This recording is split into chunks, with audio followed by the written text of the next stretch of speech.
Irmãos, a paz do Senhor, quero começar aqui com essa palavra, de orientação, de reflexão, de conscientização para nós, nesse período de turbulência, de enfermidade, de peste, de guerra que estamos vivendo hoje no nosso mundo, no nosso planeta. Quero começar aqui com o Salmo 53, que diz assim. Se você quiser abrir a sua Bíblia, fique à vontade para você acompanhar. Diz assim: diz o tolo em seu coração: Deus não existe. E aqui, quando o tolo fala que Deus não existe, ele inclui a Bíblia Sagrada, que é a palavra de Deus. Ele inclui os profetas. Ele inclui tudo que está relacionado ao Evangelho. E aí você pode ter uma dimensão daquilo que nós queremos colocar para você hoje. Por quê? Nós, dentro das nossas fraquezas, dentro da nossa limitação, o ateu, por exemplo, ele não acredita em Deus. Se ele não acredita em Deus, ele também não crê na palavra de Deus. Agora nós, que dizemos que cremos em Deus, mas não cremos na palavra de Deus, logo caímos na mesma situação. Então o salmista diz o tolo em seu coração: Deus não existe. Eu já vi muitas vezes as pessoas dizerem assim: não, isso aqui não se aplica, à igreja do Senhor Jesus. Então veja bem, quando nós dissemos que Deus não existe, logo estamos dizendo que a Bíblia não é verdadeira, que a Bíblia não é correta. Então o salmista está dizendo: diz o tolo em seu coração: Deus não existe. Corromperam-se e cometeram injustiças detestáveis. Não há ninguém que faça o bem. No âmbito geral, o salmista está colocando aqui todos que cometem injustiça, tanto o tolo como o ímpio, como aqueles que conhecem a Deus e se desviam do caminho. No verso 2 ele está dizendo assim: Deus olha lá dos céus para os filhos dos homens, ou seja, olha entre nós para ver se há alguém que tenha entendimento, alguém que busque a Deus, alguém que leu a palavra dele, que leu a constituição do seu reino, alguém que leu as leis do seu reino, alguém que observou a sua palavra e alguém que está cumprindo a sua palavra. Então Deus olha lá dos céus e procura entre nós alguém que esteja orando, jejuando, buscando, vigiando, consagrando e fazendo a vontade de Deus verdadeiramente. No verso 3 está dizendo assim: olha, todos se desviaram, igualmente se corromperam. Não há ninguém que faça o bem, não há nenhum sequer.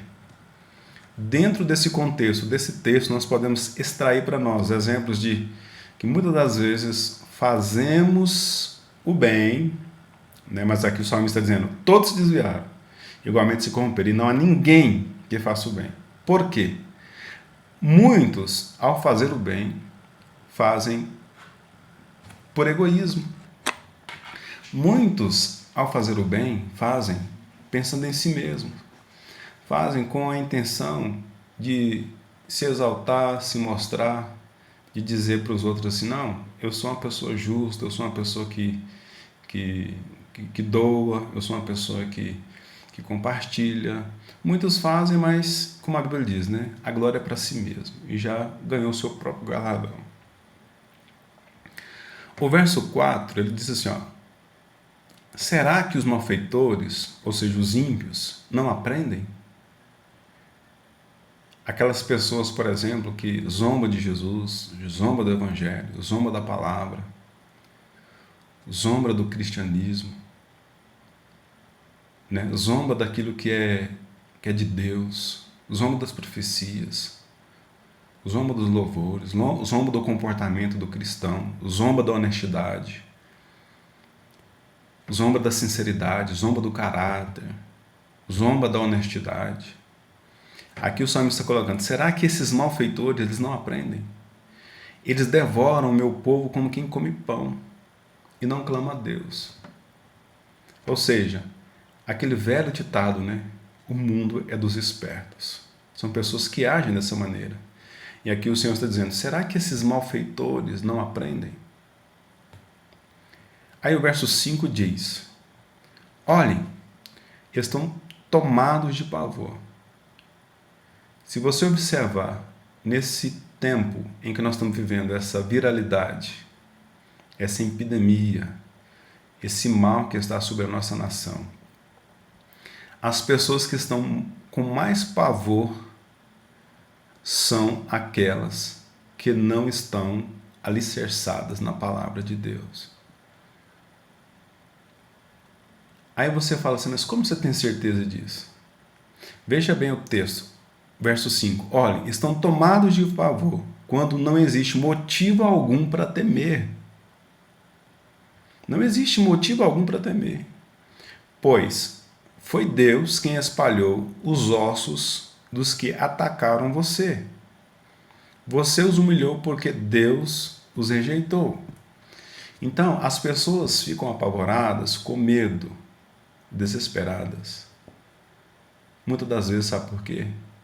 Por culpa.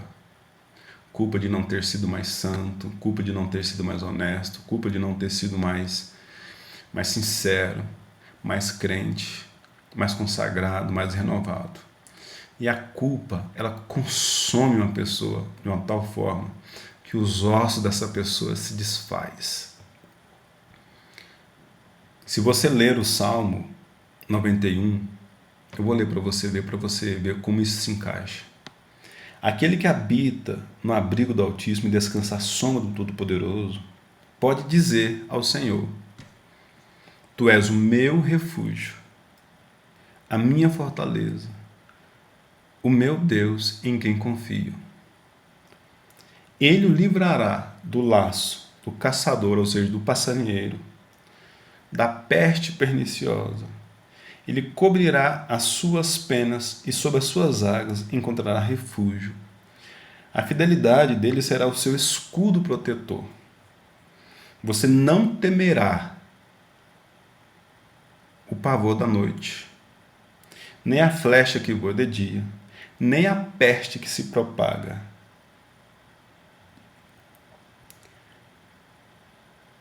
nas trevas, e nem a praga que assola o meio-dia. Para você ter um entendimento. Então aqui o verso 5, o salmista está dizendo, olha, estão tomados de pavor. Isso traz uma reflexão para nós. Não fique com medo, não. Fique calmo, entregue as suas vidas nas mãos do Senhor. Isso passa. Essa situação de praga, de peste, é permitida por Deus. Também tem um texto que eu gosto muito dele, e é uma advertência para os nossos dias, que é Lucas, capítulo 21, 9, 10 e 11. Se você puder ler, também leia. Quando ouvides falar de guerra e revoluções, não vos apavoreis, pois é necessário que esses fatos venham primeiro, contudo o final dos tempos não ocorrerá em breve. E acrescentou Jesus, portanto, nação se levantará contra nação, reino contra reino, e haverá muitos lugares enormes, terremotos. O que mais? Epidemias horríveis e devastadora falta de alimentos.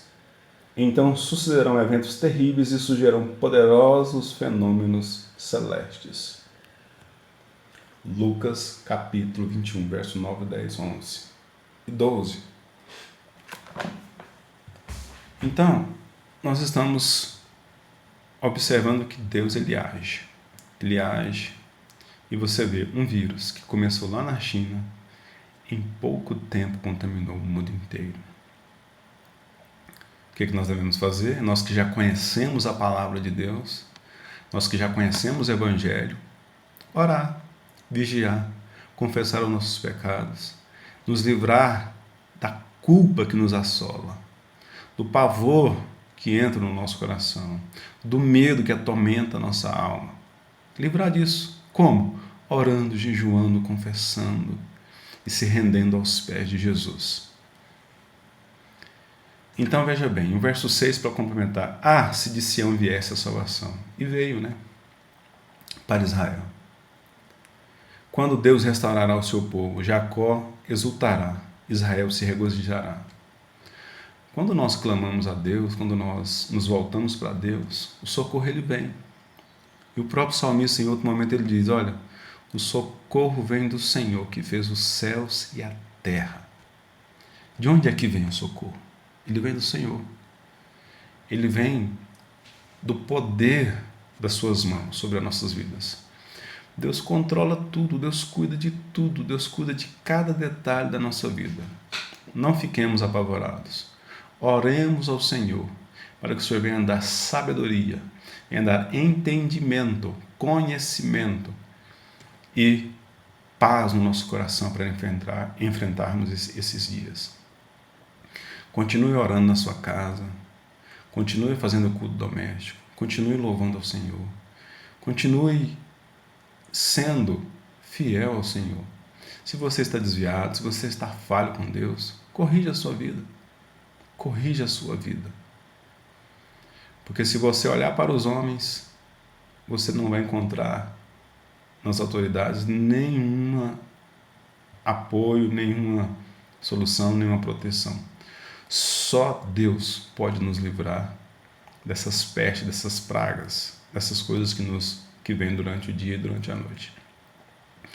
Essa é uma palavra de advertência, é uma palavra de ânimo para você buscar mais o Senhor. É momento de nós orarmos cada dia mais, refletirmos sobre nossos atos, refletirmos sobre aquilo que falamos do nosso próximo, voltar um pouquinho na Constituição, na palavra de Deus e refletir: Senhor, onde é que eu estou errando? Como o salmista diz no Salmo 139.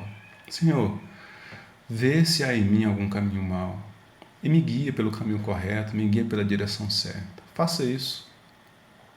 Faça isso. Faça compromissos com Deus de oração. Eu sugeri no grupo que você orasse 20 minutos. Faça isso. O que é 20 minutos? 20 minutos é o tempo que nós passamos no WhatsApp.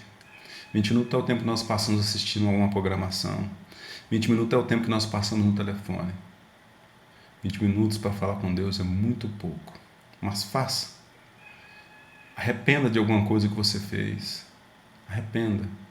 Coloque no seu coração: me perdoe por eu ter falado mal de alguém, por eu ter julgado alguém, por eu ter feito algum bem, mas com a intenção errada. Né? Vamos nos posicionar para que o Senhor Jesus venha nesses momentos difíceis, né? Nos abençoar e tirar o pavor do nosso coração. Amém.